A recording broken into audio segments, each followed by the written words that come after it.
Hello guys, Assalamu alaikum warahmatullah. Welcome back with another video. We were discussing about a poem that is written by Dylan Thomas, Poem in October. In our first video, we have discussed and analyzed the first two stanzas of the poem. It is actually a 7-stanza poem, so only we have finished the first two stanza and we have left 5 more stanzas. So in this video we'd like to proceed and would like to finish as much as possible. So without further talking, let's dive into our poem. Before starting today's topic, I'd like to read previous stanzas that we have discussed in the previous video so that it can be coherent. We can understand the context. So yeah, let's go.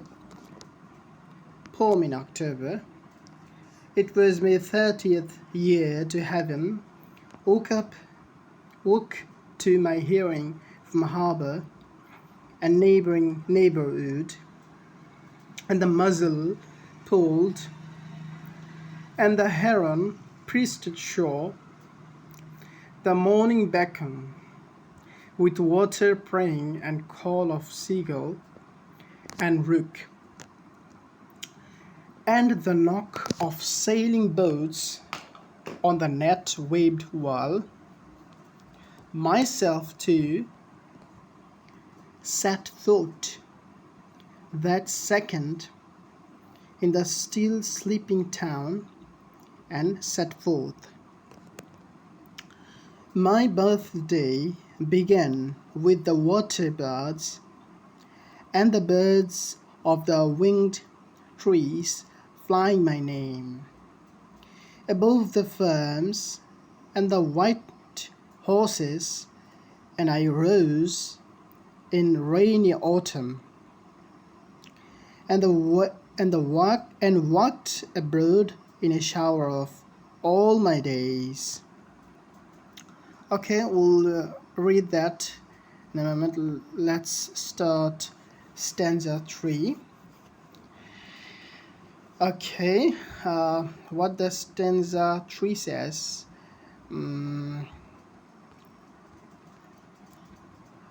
Stanza 3 starts with a springful of larks, right? Okay, where is it? Okay, springful of larks. Yeah. From here on, this is stanza 3. Okay, let's read till stanza. Let's finish stanza 2 first. Okay, where were we? Above the farms and the white horses I rose in rainy autumn and walked abroad in a shower of all my days. High tide and heron dived when I took the road, then over the border and the gates of the town closed as the town awoke. Okay, let's start our stanza 3. Give me a second. Let me check if I have made any mistake. Autumn.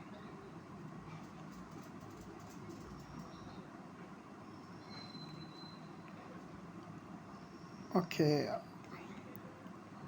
let's start with stanza 3, which states that a spring full of larks in a rolling cloud,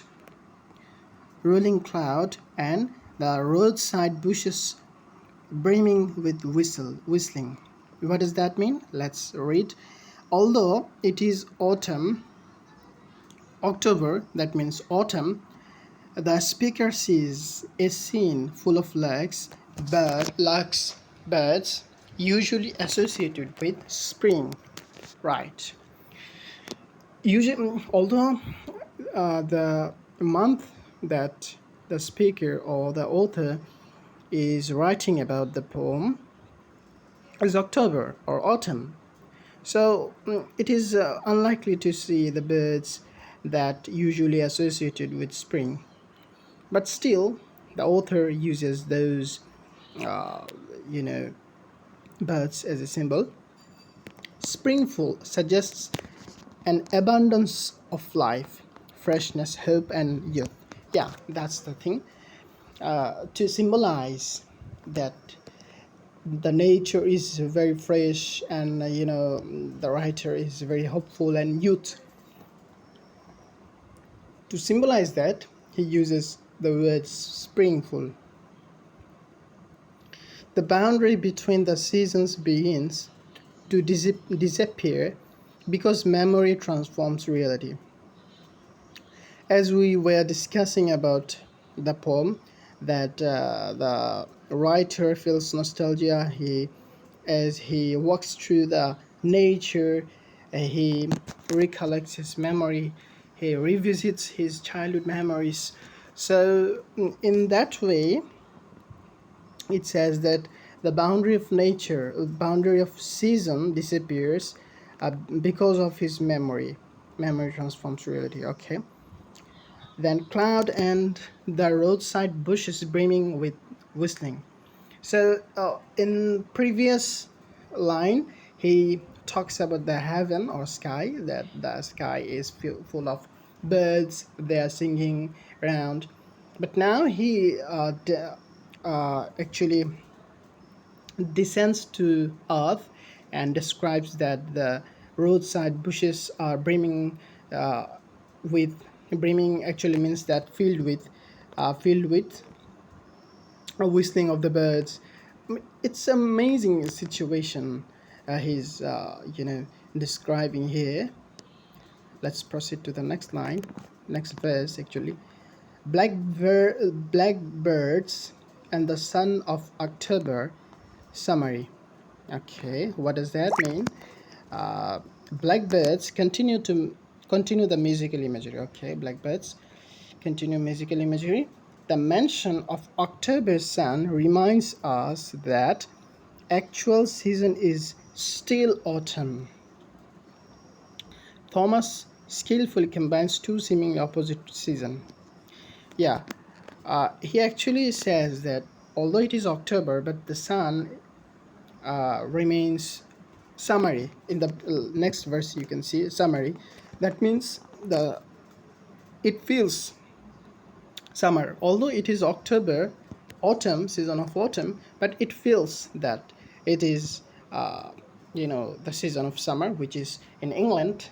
Summer means it's a very joyous situation, it's a very warm and very beautiful scenario, unlike us in Bangladesh or in those subcontinent region. Summer means a terrible thing, right? But in England or Western countries, summer is very, enjoyable. Okay, let's read the next verse. On the hill's shoulder, here were fond climates and sweet singers suddenly. Okay, what does that mean? The hill personified as having a shoulder. Okay, he personified hill as something it has shoulder. On the hill's shoulder, actually that means that the mm, author or writer or poet is on the shoulder of hill. This makes nature appear almost human and protective. The speaker feels embraced by the landscape. Yeah. Okay. What does fond climate actually mean here? It means that climate, the moment he was exploring the nature and the hill, he feels that the surrounding climate were or weather were beautiful, affectionate weather. It is very pleasant and enjoyable. That's what fond climate mean. So yeah, and sweet singers, as you can see here, sweet singers actually symbolizes the birds. So birds are singing suddenly. I mean, it is a beautiful scenario. He's describing that the surrounding weather is very beautiful and the birds are singing suddenly. Come in the morning where I wandered and listened to the rain ringing. Okay, what does that mean? The speaker wanders without any destination. Yeah, he just wanders around without any destination. He's roaming around actually. His main activity is listening. Yeah, that's very important. He's not actually, trying to observe or something. His main purpose is to listen the beautiful sounds of weather, whether it's song of the birds and the sound of nature, everything. Nature becomes his teacher.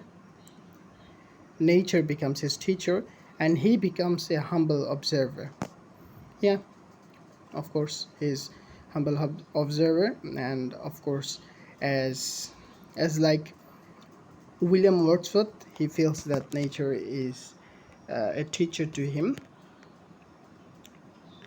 Okay, to the rain ringing. What does ringing mean? Ringing usually means that twisting water from wet cloths. Okay, ringing means twisting water from wet cloths.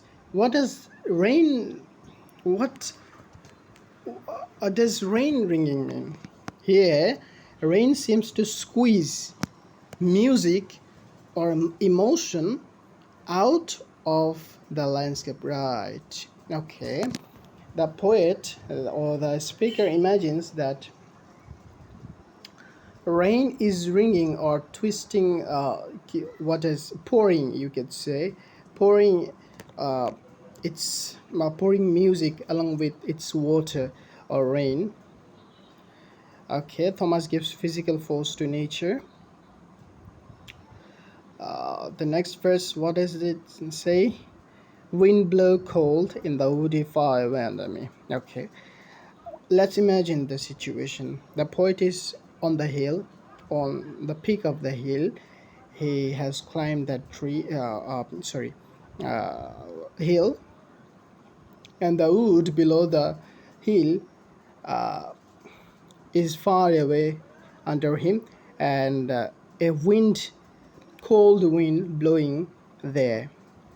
So what does that say? Autumn, the cold autumn wind reminds us that uh, reality has not completely changed. Yeah.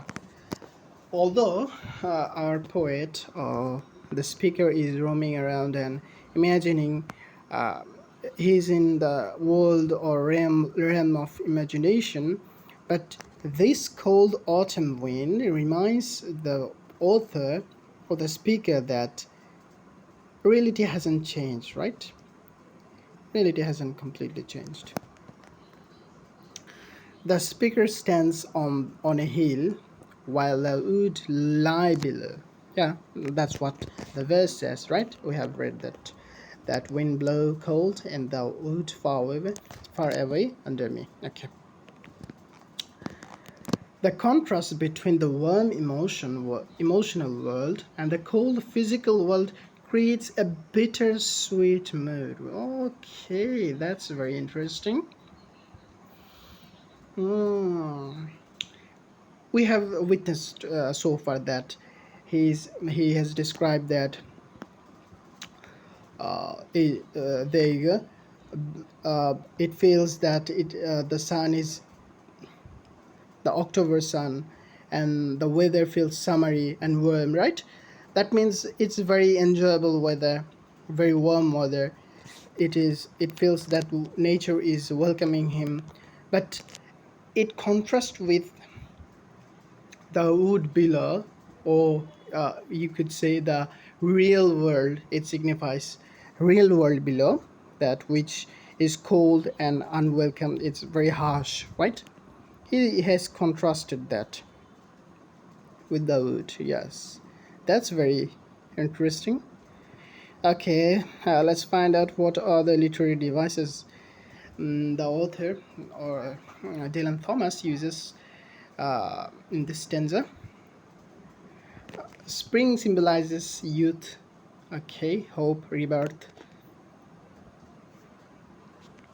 Okay, summer symbolizes happiness and fullness of joy of life. As I have mentioned earlier, that in England, summer means that happiness, enjoyable, and beautiful scenario. But in Bangladesh, or in South Asia, or in the Middle East, it means terrible weather, terrible hot. And autumn symbolizes maturity, aging, mortality.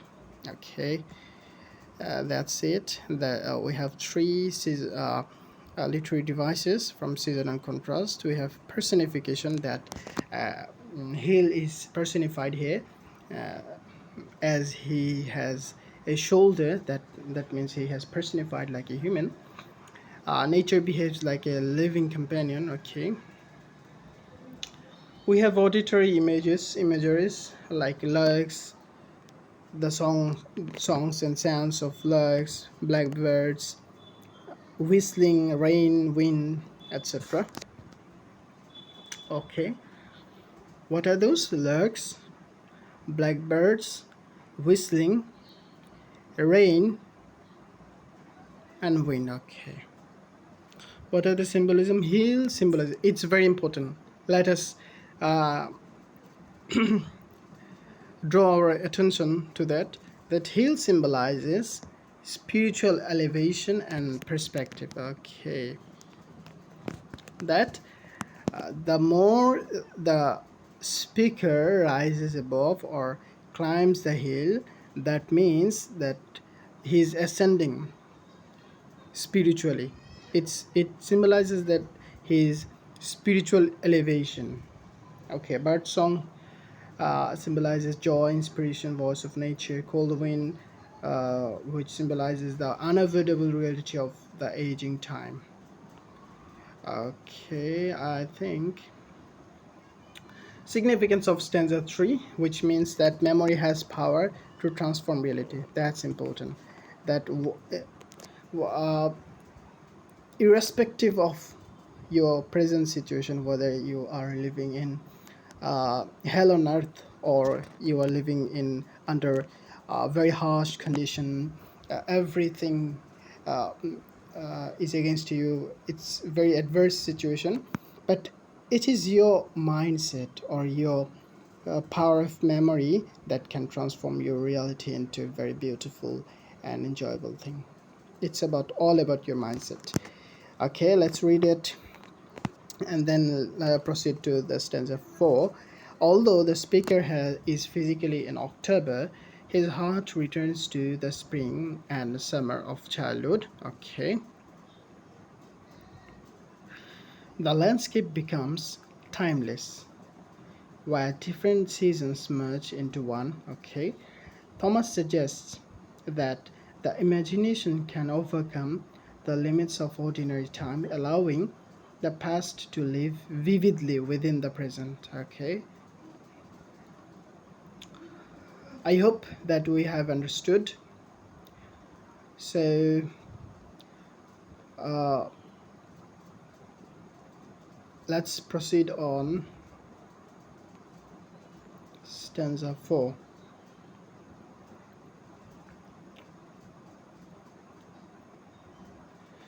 What the stanza 4 says: pale rain over the dwindling harbor, and over the sea-wet church, the size of a snail, with its horns through mist, and the castle brown as owls, but all the gardens of spring and summer were blooming in the tall tales. Beyond the border and under the lark-full cloud, there could I marvel my birthday away, but the weather turned around. Okay, this is the stanza 4. Let's read it together. Let's analyze what has been said here. Pale rain over the dwindling harbor. That means that pale signifies that it becoming pale and soft, and it's very it lost its energy, you could say, and the harbor is dwindling. Dwindling harbor. That means that it is very quiet situation, very distant, suggesting that it is declining, or the passage of time.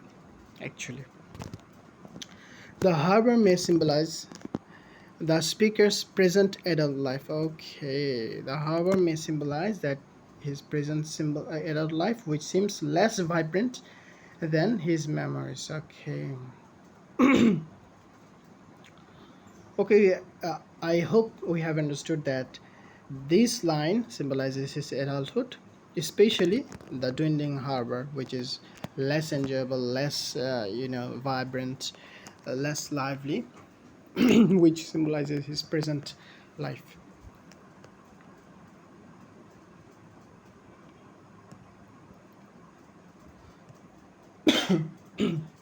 Okay.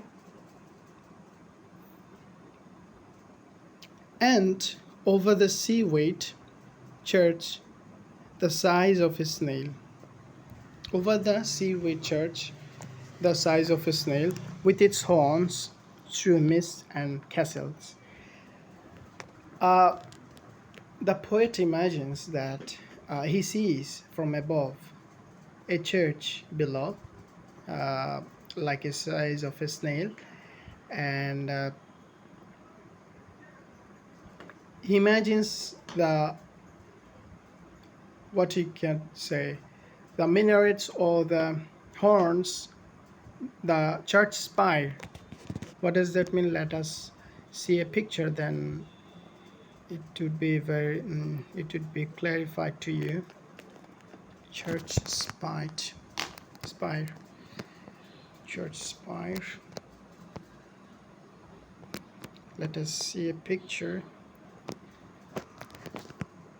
As you can see in the picture, the long pointed thing on the top, that is a spire. You could say one kind of minaret types in Islam.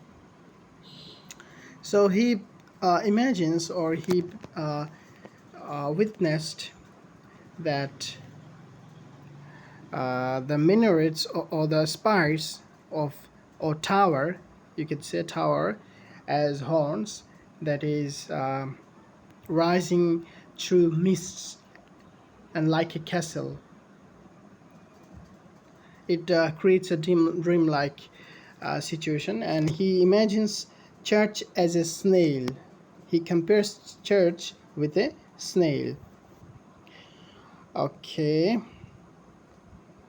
This two line creates spirituality. The church also reminds us spirituality, but here it is overshadowed by the grandeur of nature. Okay.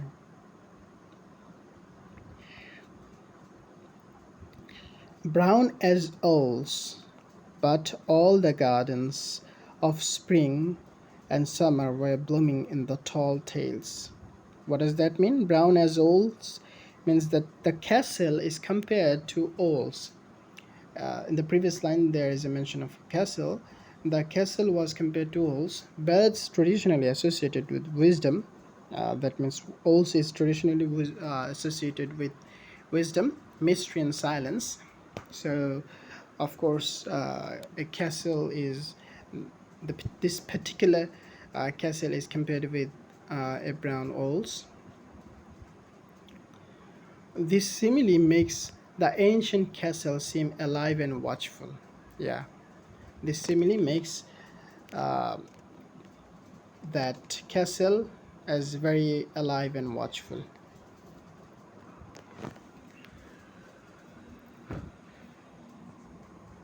Okay, but all the gardens of spring and summer were blooming in the tall tales. What does that mean? The word but signals a contrast. The gloomy autumn landscape is suddenly replaced by something brighter. Although the a poet imagines that it is autumn, right? You cannot find flower. You cannot find flower of summer and spring in autumn, right? It is very impossible. It is impossible. But uh, as our author or speaker or the poet is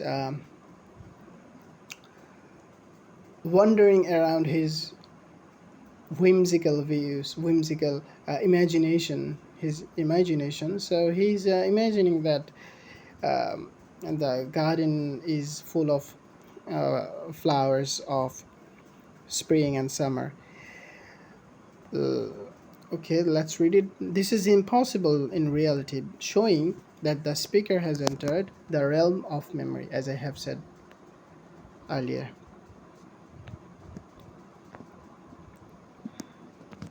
Tall tales suggest imagination, childhood memory, stories, and wonders. Okay, let's read the next verse.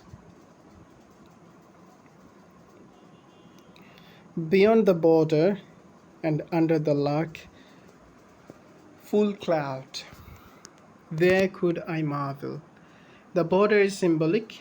That means it separates the ordinary adult world from the magical world of memory.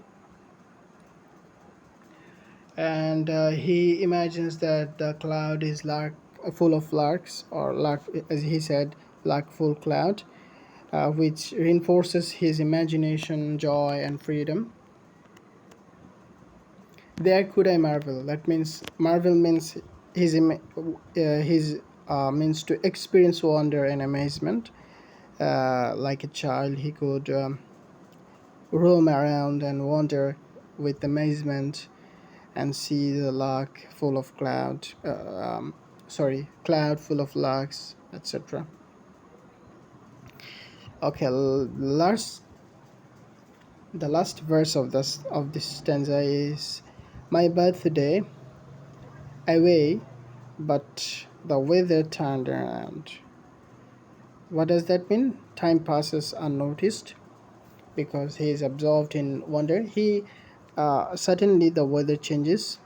The change symbolizes an emotional and psychological shift, preparing for deeper childhood memory. Okay, that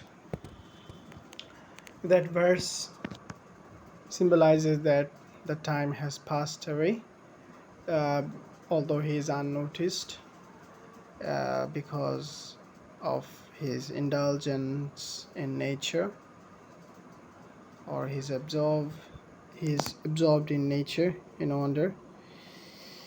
Yeah. Okay, let's read what are the literary devices here in stanza 4. We have imagery in stanza 4.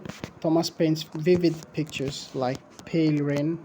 Pale rain means that rain is very gloomy and which is not pleasurable. Mist, harbor, church, castle, blooming garden. The poem feels almost like a moving landscape painting. Simile. We have a simile there. The church, the size of a snail. It's a simile. And brown as owls. It is also a simile. He has compared castle with brown owls and the church with a snail. A snail. Okay, this unusual comparison makes familiar objects appear mysterious and alive. Okay. It is a very good technique that this unusual comparison makes it these familiar objects very mysterious, alive, and unnatural, right? Okay, what are the symbolism? Haba signifies that present adult world, which is boring and very, painful and very busy. Church symbolizes that formal religion. Garden symbolize innocence, joy, and childhood. Border symbolizes the crossing from reality into memory. And at last, weather symbolizes that changing emotional states. Yeah, okay. I think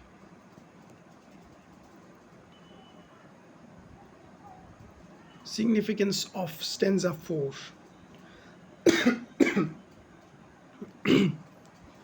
Uh, stanza 4,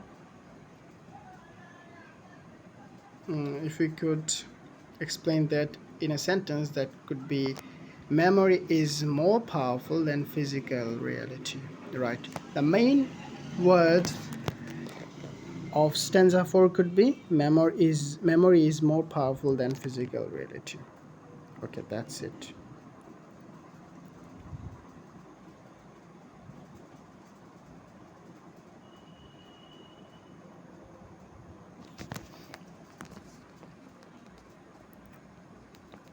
We should proceed on next stanza.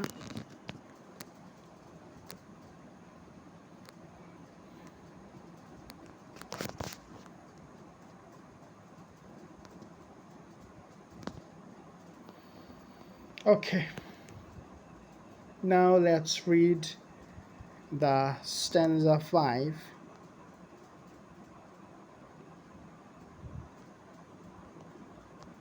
Okay, let's read it together. It turned away from the bleak country and down an other air, and the blue altered sky streamed again, a wonder of summer, with apples, pears, and currants. And I saw in the turning so clearly a child's forgotten mornings when he walked with his mother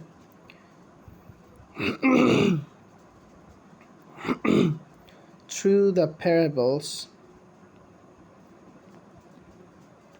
of sunlight and the legends of the green chapels.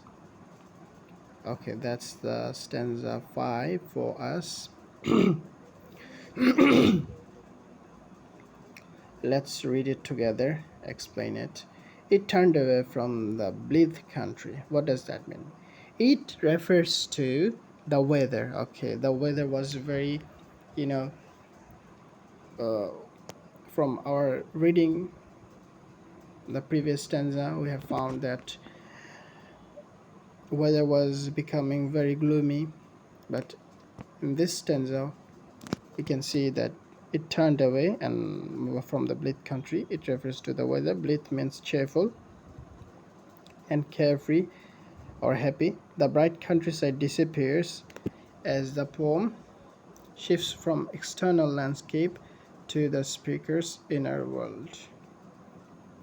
This marks a transition from observation to memory.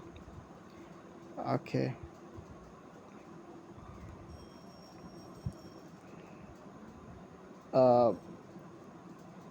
Before this stanza, the speaker is wandering amid in the midst of nature, is explaining natural objects.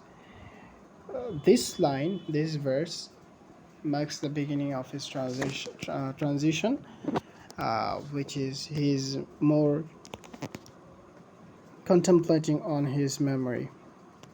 Okay, next verse, what does that say? And down the other air, and the blue altered sky. What does that mean? The sky changes, suggesting both a physical and emotional transformation. Okay. The phrase other airs implies that the speaker is entering another realm, one of imagination and remembrance. The altered sky symbolizes a new state of consciousness. Okay.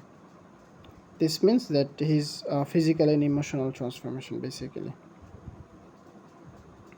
Streamed again, a wonderful wonder of summer with apples. Suddenly summer returns. That means he returns to his memory. This is not literal change of season but a return of childhood through memory. Summer symbolizes joy, innocence, freedom, and fullness of life. With apples, apples symbolizes uh, his rural life. He used to live in Fern Hill.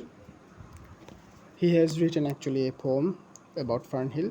So he's remembering his those days in Fern Hill. He used to uh, take apples and pears and red currants. What does pear means? Let us see. Pears.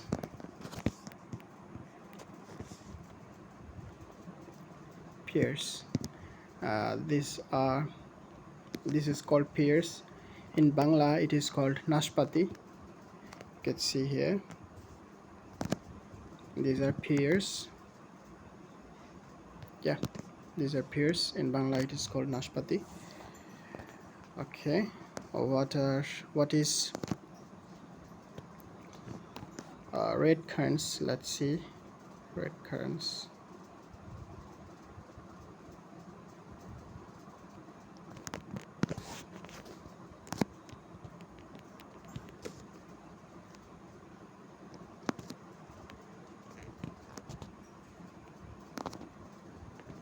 Yeah, this is red currant. You can see the picture. I don't know the Bangla name of that fruit actually.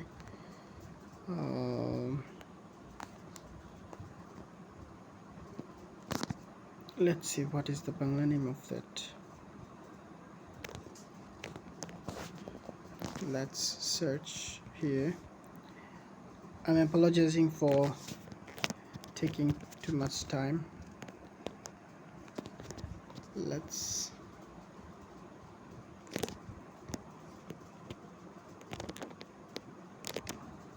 no, it is not showing there. Let's search in Google.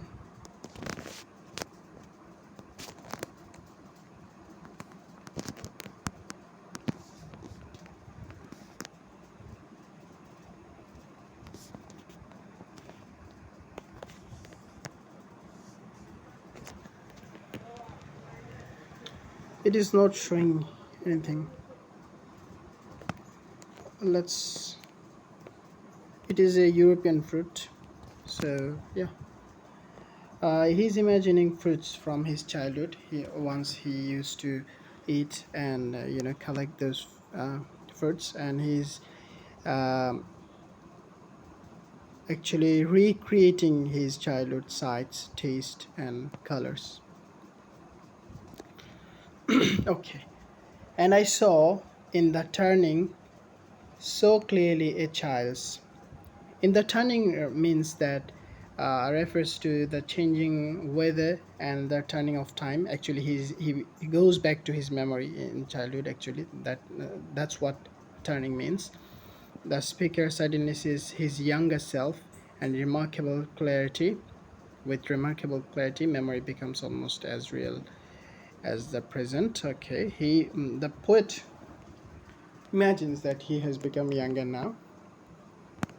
Forgotten mornings when he walked with his mother, he remembering that the forgotten mornings that once he used to walk with his mother. For a long time he has forgotten that, but now with the walk through the nature, he's remembering those days, those forgotten days when he used to walk with his mother. He feels nostalgia. and it is a symbol of mother's love, security, guidance, and innocence. Through the parables of sunlight and the legends of the Green Chapel. What does that mean? What does the parable mean? A parable is a simple story which with a deeper spiritual meaning. Nature itself becomes a book of moral and spiritual lesson. Okay. The child experienced the world as something sacred and meaningful. Okay. The poet imagines that nature as something, a book of moral lesson, a spiritual lesson. Yeah, and a sacred thing of sunlight and the legends of Green Chapel. Sunlight symbolizes hope, joy, truth, and divine grace, or divine guidance, you could say. So, yeah, the sunlight of sunlight and the legend of Green Chapel. Green Chapel refers to forest and grave. Okay. In traditionally, chapels mean that church official clergyman's man-made, but he by the word green chapels he means that nature, he indicates nature as something sacred. So it with sunlight, that means guidance, truth, joy, hope. Yeah, this it is very symbolic, isn't it? He's comparing nature with parables which teaches moral guidance, lessons, spirituality, and with sunlight he compares with joy, truth, and with he imagines nature as green chapel. Okay. Okay, literary devices in stanza 5. Symbolism. Summer symbolizes childhood and happiness. Okay, his childhood and happiness symbolizes summer. Fruit means abundance, life, fulfillment. Okay. Mother symbolizes, of course, love, protection, innocence. Sunlight means truth and divine presence. And green chapel means nature as sacred temple. Okay. Then religious imagery. Religious imagery, we can find Thomas blends Christianity with nature, parables, chapels, sunlight as divine illumination. And yeah, we can understand this. Sensory imagery, sight, blue sky, apples, pears, sunlight, taste fruit, emotion, the warmth of walking with his mother. Let's read significance of stanza 5. That's very important. This stanza is the emotional turning point of the poem. The speaker no longer merely remembers landscapes, he remembers his childhood self and his mother. Very important. Nature becomes inseparable from love, innocence, and spiritual awakening. The image of walking with his mother through the parables of sunlight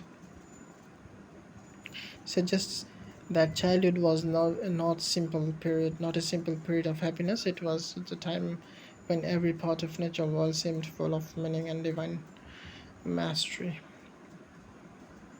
Yeah, that's it for this video. In next video we'd discuss the rest of the stanzas. So before that, I'd like to complete today's video. Assalamu alaikum.